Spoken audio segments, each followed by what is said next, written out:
This company just doesn't get where Americans are right now. Either that or they're trying to appeal to, I don't know, some kind of executive advertising creative style class. This is none other than Jaguar. Remember, they produce cars.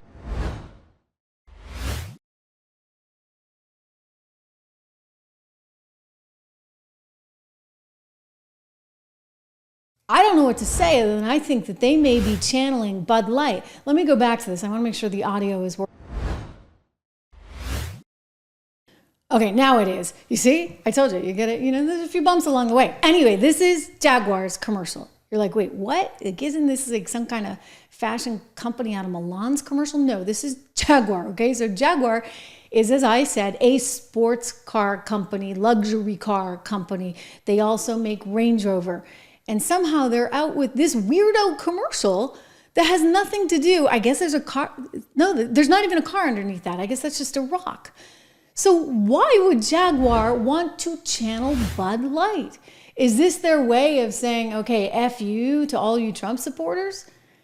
This is a bizarre commercial. I'm not entirely sure why they want to be the next Bud Light or Target for that matter. Target reporting earnings. It's a disaster. We know what happened to Bud Light. That story did not end well. Now, did it? So who are these morons in the creative department that are trying to make a car into God knows what? I'm curious. I mean, who are they marketing to? Maybe it's Oprah. I mean, Oprah drives a Range Rover, right? Made by. Do you think Prince Harry's gonna lose his visa now that Trump's president? Well, she's got a spiffy Range Rover there. Is that who they're trying to market to? Because I don't really think that plays in Peoria, so to speak, but maybe their group is just so affluent they don't care. Maybe they're just trying to market to the Jen Psaki's. That's Peppermint Patty. Remember her from the Biden administration before KJP took over? She was a good PR person because I guess she was just willing to lie through her teeth at all times. I look at what she just did and I'm like, okay, Jaguar, you really want to be Bud Light? Or are you just trying to curry favor with Oprah and Jen Psaki? Why would you make that? Here we go. There's obviously a lot of soul searching right now going on within the Democratic Party, and that's a good thing. But what I worry about is that in the course of all that soul searching, some Democrats might reach the wrong sweeping conclusions. And there are a lot of issues that fall into that bucket. But one in particular that stuck out to me is transgender rights. Republicans spent hundreds of millions of dollars on anti-trans ads this election cycle, including one that showed Vice President Harris talking about government funding for gender reaffirming care for prisoners and detainees.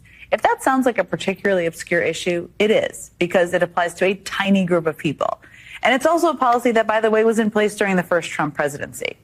Another one of the lines that ran over and over again in those ads and throughout right-wing media is this idea that America is faced with a crisis of boys playing in girls' sports.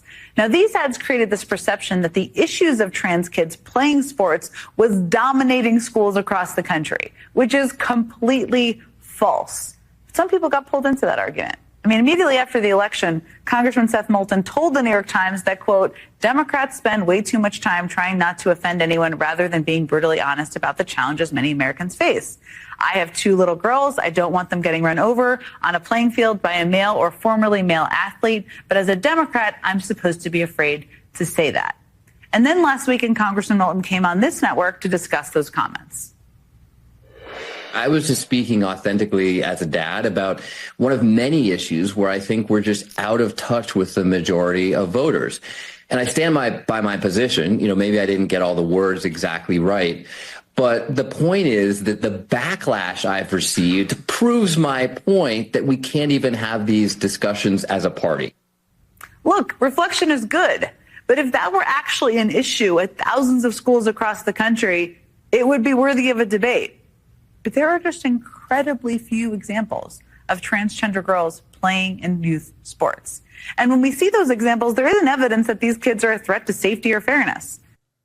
Okay, so that's Jen Psaki, perhaps trying to continue this movement on in her misinformed way.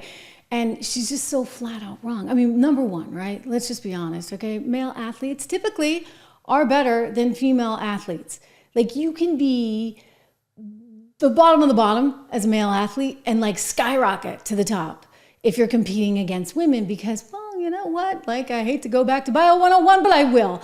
Guess what? Those guys have testosterone that the girls don't have and aren't allowed to take supplements for, right? So all that testosterone leads to better muscle development, which does tend to lead to being better, for the most part, at sports. I had a friend like who said, my kids are rowers, and she was like talking about her son. She's like, oh, he's doing so great. You know, I don't understand why he's not moving up. He beats all the girls.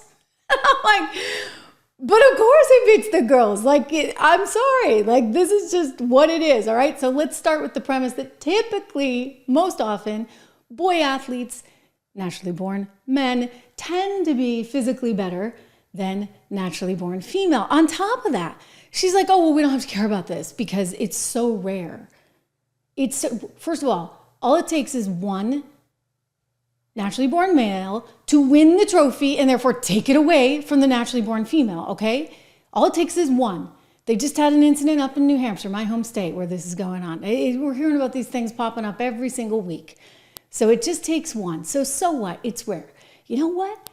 That doesn't change the fact that it's not fair to that little girl who should have gotten the trophy, or teenage girl or college girl. And you know what else? There's a lot of things that are not abundant. Thank God, murder, for example, right? Murder tends to be rare. But do we sit there and say, well, because it's so rare, we're not going to actually do anything about it? No, we do something because in the spirit of fairness, in the spirit of what is right, you have to do something as a society.